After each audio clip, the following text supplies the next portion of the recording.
இந்தியாவை பொறுத்த மட்டும் தங்கங்கிறது ஒரு மனிதனின் சுபிட்சத்தை காமிக்கக்கூடிய ஒரு வெளிப்படுற இது. அதில் ஒரே ஒரு ஃப்ளிப் சைடுனா வாங்கி ஜாக்கிரதையாக கேர்ஃபுல்லாக பிளாக் பண்ண வேண்டியதுதான். ஸோ அது கல்யாணத்துக்கு போட்டுட்டு போகலாம். தங்களுடைய வாழ்வாதாரத்தை நல்லபடியாக இருக்குங்கிறது வெளிப்பட்டது தான் தங்கம். First gold.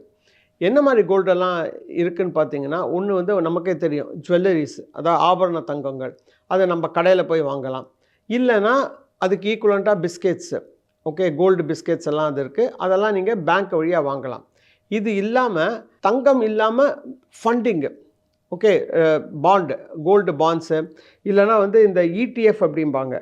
இடிஎஃப் அப்படின்னா பேசிக்காக கோல்டு எக்ஸ்சேஞ்ச் ட்ரேடட் யூனிட்ஸ். இது மார்க்கெட்டில் வருது தான். ஸோ அந்த மாதிரி வாங்கிக்கலாம். இதெல்லாம் 2-3 வகையான கோல்டு இன்வெஸ்ட்மெண்ட்ஸு. இதில் ஒரு பெரிய அட்வான்டேஜ் அப்படின்னா தங்கத்தை பற்றி சொல்ல, ஃபிசிக்கல் தங்கம்னா நீங்கள் கொஞ்சம் அது வந்து ஜாக்கிரதையாக லாக்கரில் வைக்கணும், அதுக்கு உண்டான பைசா கட்டணும், அதை லிக்விடாக மாற்றுறதுக்கு வந்து கொஞ்சம் டைம் ஆகும், உடனே எடுத்து பண்ண முடியாது. அது இல்லாமல் இந்த பாண்ட்ஸ் மாதிரி இருக்குன்னா பெரிய அட்வான்டேஜ் தான், லிக்விடிட்டி ஃபாஸ்ட்டு, அதனுடைய வேல்யூவேஷன் கம்மியாகாது. ஏன்னா கோல்டு வந்து என்றைக்குமே இன்க்ரீஸ் ஆகிட்டு தான் போகும். அதனால் பெருசாக ஒன்றும் இருக்காது. பட் கவர்னன்ஸ்லாம் பார்த்திங்கன்னா பிஏஎஸ் இருக்குது, செபி இருக்குது, ஆர்பிஐ கவர்னன்ஸ் இருக்குது. ஸோ இப்படி தான் கோல்டானதுடைய பையிங், கோல்டுடைய விதவிதமான கோல்டு வாங்கக்கூடிய ஆப்பர்ச்சுனிட்டிஸ்.